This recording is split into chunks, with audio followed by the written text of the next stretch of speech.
Hi there and welcome back to another episode of Across the Oceans. Today we're looking at episode number 9. I am Matthias, straight from Zurich. And I'm James in Miami. And Matthias, is that a new studio space you were in? Mate, it looks awesome. Can I come check it out? Yes, of course. Come on over. All right, I'll be right there.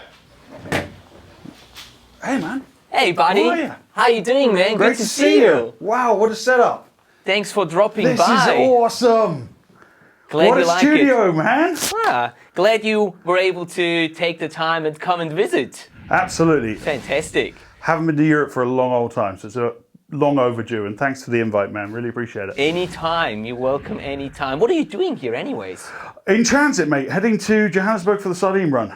So, Awesome. Yeah. I was super excited for that and got a can nice long imagine. layover. Just happened to be flying Swiss Air out of Zurich, so it's fantastic. Fantastic. Of course we had to make this happen. Of course. Glad you made it.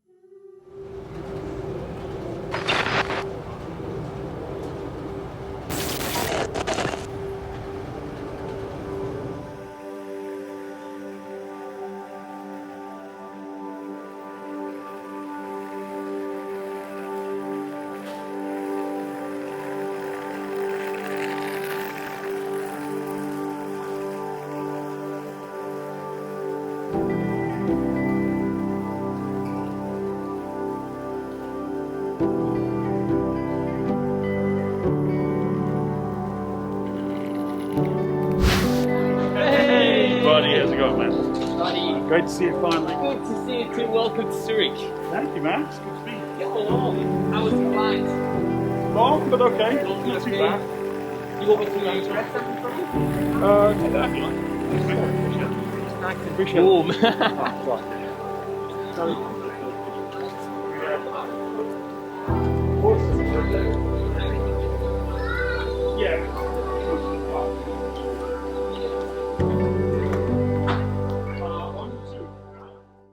So what are we talking about today, James? All right, so we're going to carry on with our sort of post-production theme, I think, and just kind of look at some finishing touches that separate an okay film that you kind of, you want to show your family and it's cute, it's okay, but really kind of take it up a notch to sort of the more professional level. So really looking at things like sound design, music, professional transitions in the edit and that kind of stuff that sort of separate out the sort of average filmmaker from the award winners, the competition entries and all that kind of good stuff. So I think that's what we should talk about. It seems like the next logical step. Fantastic. I think that we should look at some videos that we both individually made in the past and look at some footage and how we enhanced the feel of those films, of those clips by, as you said, using transitions, using sound effects, music, all that sort of stuff. Yeah, absolutely. That's a great idea. Let's do that. Excellent. So why don't we, what do you think if we start with one of my films that I made a little while ago? Yeah. And this is going to be a film actually that I recorded and submitted for the Swiss Championship last October. And I just want to go through this film. It's like about 4 minutes long. We'll just go through that film together and have a look or have a listen for all the different sound effects and music choices that you hear and also transitions and all that sort of stuff. So let's see what we can spot during that film.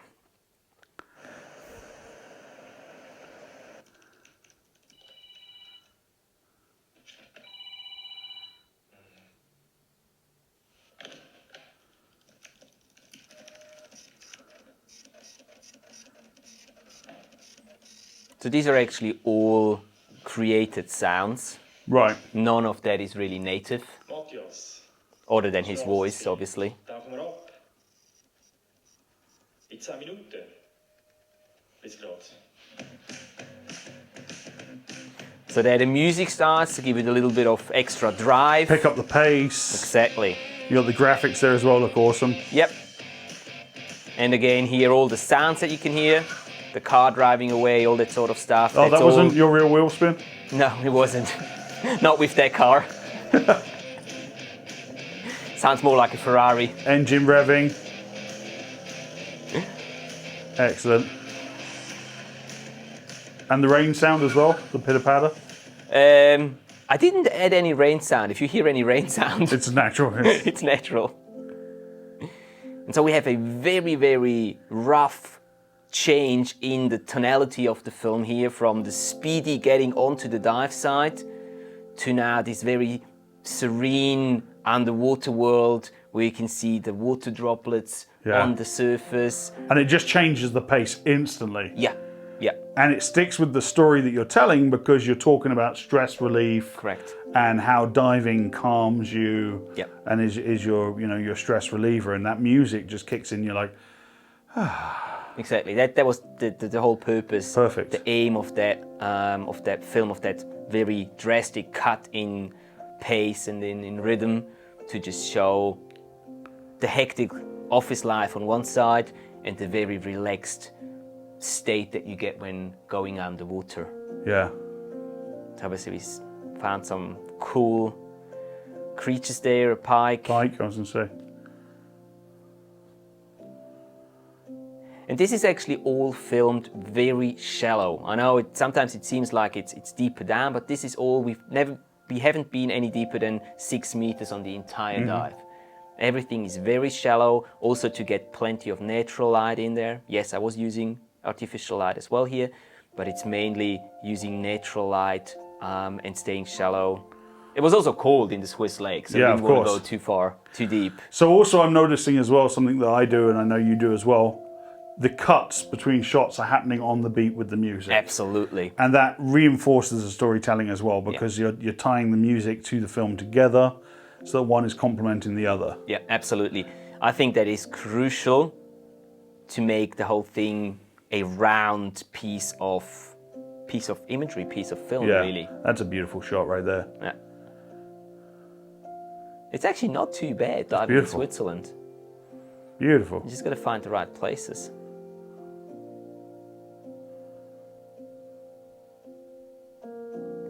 It might drag a little too long, I agree. You could have made it a little shorter. Well, Looking it's all at about it- relaxation. Like I said, you know, you're not in a hurry to get through the film or the story of the dive. Still, you know, it always happens to me when I look at a piece that I made later on in retrospect. You always find some points that you would have done different. Yeah. I really like that shot where he starts pointing the light upwards. Nice strong beam, and then you've got that shot And then- looking up, so it's this is like sort of almost from the- his perspective. It's the continuity of the shot, Yeah. where he goes up to the surface, we see the seagrass going up to the surface, and this is basically then the ascent going back up above water. Exactly what we talked about in like 2 episodes ago. Yeah. Viel besser.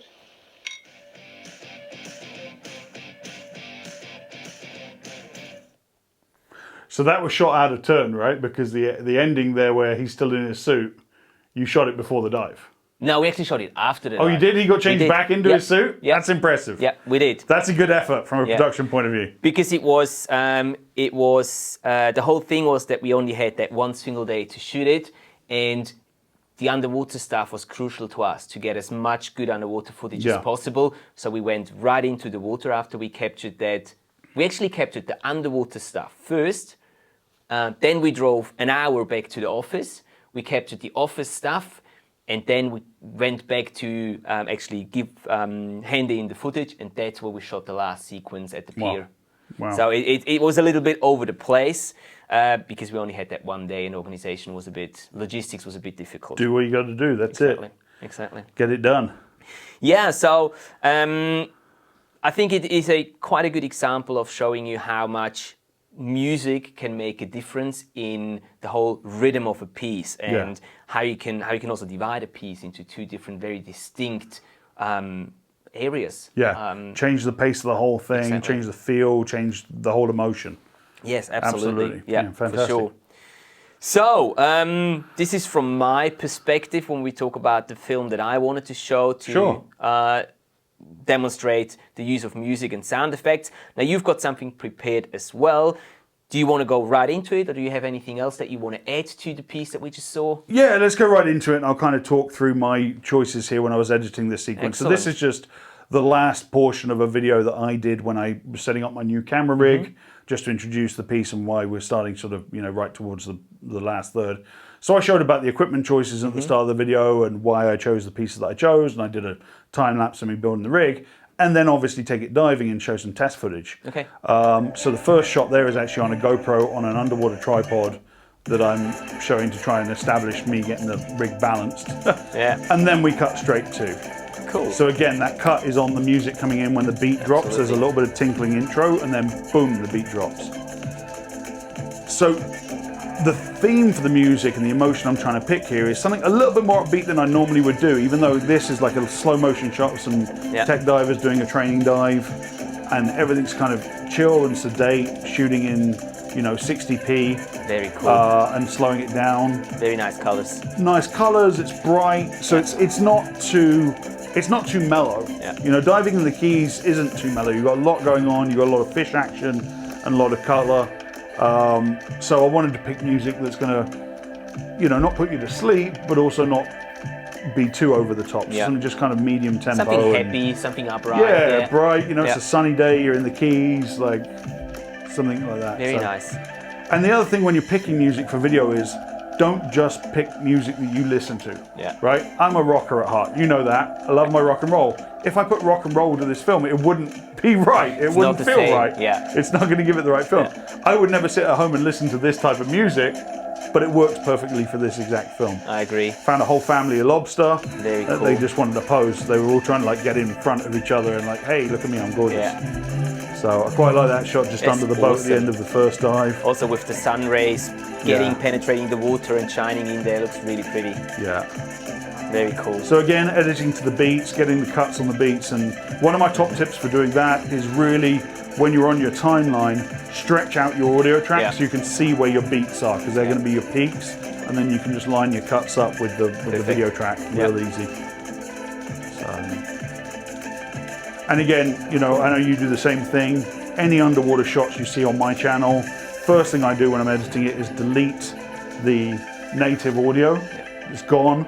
So anytime you see a diver step off a boat and there's a sploosh, that's artificial sploosh. Maybe I've made it, by hitting my hand into a bucket of water with a microphone there to catch the bloof. Or bubbles ascending to the surface that I've bought through a stock site. Yeah. But it's all artificial. And look, I can actually suck gas out of the water. I don't know if you can do that. No, I can't. So. This is really something that you're very unique at. I don't know. It's pretty out there. But yeah, so that's just a little clip, just some sample footage of tying the music all together. Let me ask you this: where do you get your music? Well, I've got three basic choices where I get my music from. One of them is I've been working with a platform. Artlist. Sorry, I was just looking for the name. Artlist.io. I get my sound effects from there. I get most of my music from there because I think they've got a really good library, and it seems to work for me for the type of music that I'm looking for. Just recently, I've started working with Audio, which is another platform as well. What I like about them, Artlist, is like a yearly subscription, so you pay every year. But the good thing about it is you can use as many songs as you want. Your license covers everything, which is really important to me. Whether it's a commercial project I do for clients, whether it's YouTube stuff, whether it's personal use, it covers everything. But it's paid yearly, right? So every year you have to repay your licensing fees. With Audio, they have an option where you can get a lifetime subscription. So you pay only once. Oh wow! And you get a lifetime subscription. It's quite reasonable. It's like something like $200 or $300 for a lifetime subscription. That's very reasonable. For audio, like for your music, and then a separate one for sound effects. Yeah. If you add it up, a couple of years and you've got that money back. Right? Yeah. Oh, absolutely. So absolutely. I've been looking into Audio, and they seem to have quite good stuff on there as well. So I'm using both of them right now. And if I can't find the specific sound effects that I'm using, and this often happens when we talk about stuff that you need for underwater, because let's be honest, not many people film underwater and not many people look for sound effects for underwater. So sometimes you actually will have to create those sound effects yourself. And as you said, with the bucket with water, with the microphone, or even just like I don't know how how many hours I've sat by a beach just recording the slapping of waves onto the just the ambient beach sound, just the ambient sound. So I have something, and then you're never really happy with it, and it's kind of a process, but I think it's really cool to have that as well. So Yeah. I do that too, and I know that you do that as well. Yeah, absolutely. Particularly in the studio, if I need something and I can't find it I use Epidemic Sound. Yep. You know, just another one of the same sort of thing. Yep. But yeah, just even something as simple as an iPhone and using the memo function, the voice memo. I'll use that and just record a clip and just splash my hand in the water or punch the water and make a bloop sound or whatever. Or pour water and get a running water sound, or get the bubble sound of water hitting water. So anything like that, it enhances so much, and it's not something that anyone's ever going to comment on. Wow, your sound design was amazing, but it adds to the overall effect of the films that we make. Yeah. But interesting on that, I just want to touch as well. I think value for the viewership here. Whatever music you choose to use, make sure that you've got licensing permission for it. There's a lot of good sources out there that are not subscription based, that have free or royalty free libraries that you can put to your clips. But the minute you take a licensed clip that you don't have permission to use and you post it on social media, you're opening yourself up to a bunch of liability. Absolutely. As professional video makers, we obviously can't afford to take that liability. But even on a amateur or home video making level, I wouldn't recommend it. No, you don't want to have that. Absolutely not. Yeah. So as soon as you put that stuff out anywhere, make sure that you're covered there. It's different if you just use it for personal use and you've just got it on your phone. But as soon as you have it online somewhere, make sure that you're covered. Absolutely. It can be very painful if you're not. Yeah. So then on the subject of transitions, Yes. we talked a little bit about cutting transitions to the music. What other top tips have you got for getting two clips to bookend together and keeping the flow? Well, it's one of the main things is looking at continuity. So if whatever action happens in the clip happens from left to right, you do want to have the same action in the next clip as well, so that it just fits together seamlessly, right? Because the worst thing that can happen is you have a fish swimming from left to right, and then in the next clip the same fish swims from right to left, and it feels weird. It feels very weird because there's something missing in between, Yeah. right? And also there's also a way to cheat a little bit there. If you don't have a clip of that same fish going that way, you can also mirror the clip. Yep. But make sure that there's nothing that looks weird in that mirrored clip. No if you do writing or so. anything, Yeah, and then the exactly. writing's backwards on your BCD or whatever. Exactly. Yeah. Stuff like that. But that's a very good tip. And just keep your transitions simple. Don't make them too fancy. I mean, what's the worst that you've ever seen on transitions? Oh, just over the top. Using like too many different kinds of transitions, using all those ones from like, we said before we rolled camera about like media player back in the old school days where you have the wipe and the spiral and the disco ball and all the different and they try and use all of them and you end up with just a hot mess. There is nothing wrong with a straight cut. Correct. Go from one shot to the next. Interesting, your point as well about the continuity is that we used that rule filming the intro for this video. Yeah. I leave my studio from one side, I come in from the same side, so it looks like a natural transition. So yeah, it's absolutely true, and there are definitely points that we use. But yeah, just don't be afraid. There's nothing wrong with just a straight cut between two clips like that. I use a little bit of crossfade every now and then. I might use a dip to white or a dip to black where it fades to black and comes back in. I normally use those where I'm actually going from one whole scene to another. Yeah. So if I'm going from underwater to back in the studio, which actually you just saw at the end of that clip there, where I'm playing with my dog. Okay, we're going from underwater to back to the studio. I'll fade out to white, fade back in from white, and here I am back in the studio. Yeah, because then it sort of indicates a change of location and a change of time as well, like a passing of some time in between those two clips. Other favorite transitions other than we had the straight cut, we had the fade, the crossfade, the fade to white or black. Any other transitions that you like using? Whip pans are cool. Yeah. I'm not entirely sold on them for underwater. I've played around with them underwater, and you've got to have really steady hands and you've got to keep your horizon level, which is really, if you're shooting at different depths and different lighting conditions, and maybe you've got a horizon in one shot and then you're on a wall or something like that and you can't, that gets a little bit messy. So you've got to be super careful with those. But I think above land, certainly, whip pans to to show that motion and show a progress of like Yeah. these things lead to this thing, leads to this thing, and now we're here. That's a great technique, pretty modern as well.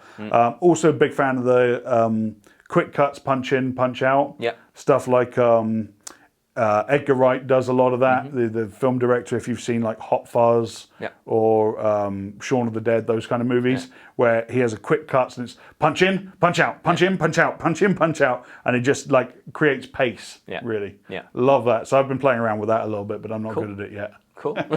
Well, practice makes champions. There you go. And what about speed ramping? What's your opinion on speed ramping? I don't use it too much on the transitional side, but definitely, yeah, it's a very modern looking technique. I have another video where I wanted to show a diver from a long way away on a great big wall in Cayman. So huge big block of wall of coral that goes all the way down, 10,000 feet down, Yeah. and this tiny little diver, Menno, our friend, Wells. with orange fins, and I swam all the way out into the blue. So I had this big wide shot, and he's tiny, tiny, tiny. But then I also wanted it to come in and then follow him. Yeah. If I'd have just let that run at normal pace, you'd have been watching the diver get slowly, slowly bigger, bigger, bigger. As I'm like swimming into the current with my camera, slowly, slowly, slowly getting in bigger and bigger and bigger. So speed ramping helped establishing shot, Yeah. speed it up, and then all of a sudden we're like looking over his shoulder and it kind of zooms in. So in terms of like, yeah, that kind of setting the sense of scale and speed at the same time, I use it for that quite a bit, but not normally in transitions. Do you use it for transitions? I do. Yeah, I Okay. think that speed ramping works quite well for transitions.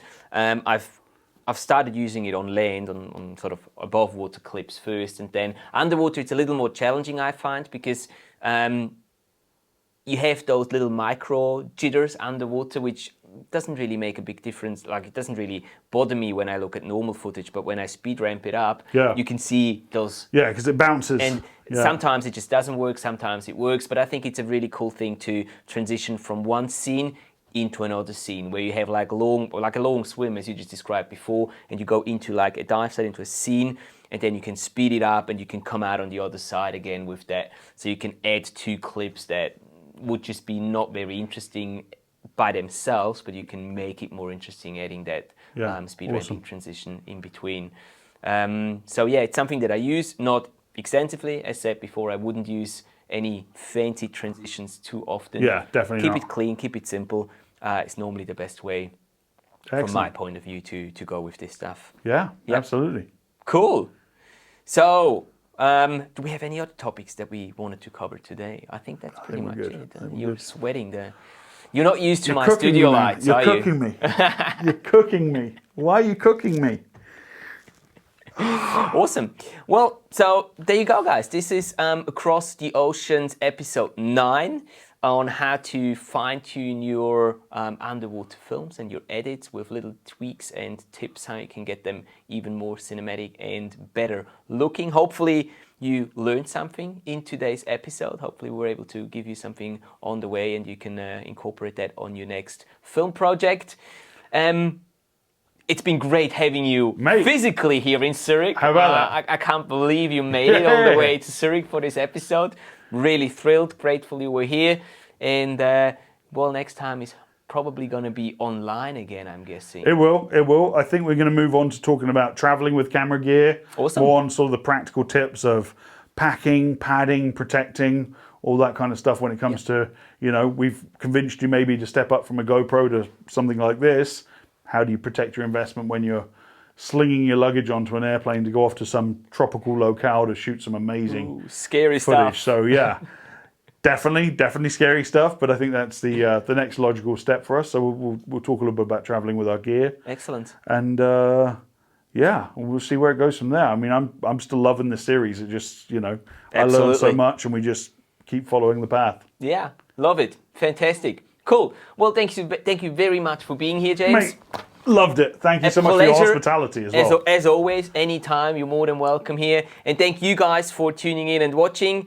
And yeah, stay safe, go diving, and we'll see you in the next one. Cheers. Take care. And we're out. Cha-ching. Oh no, this was wrong. It's not from the start. Play.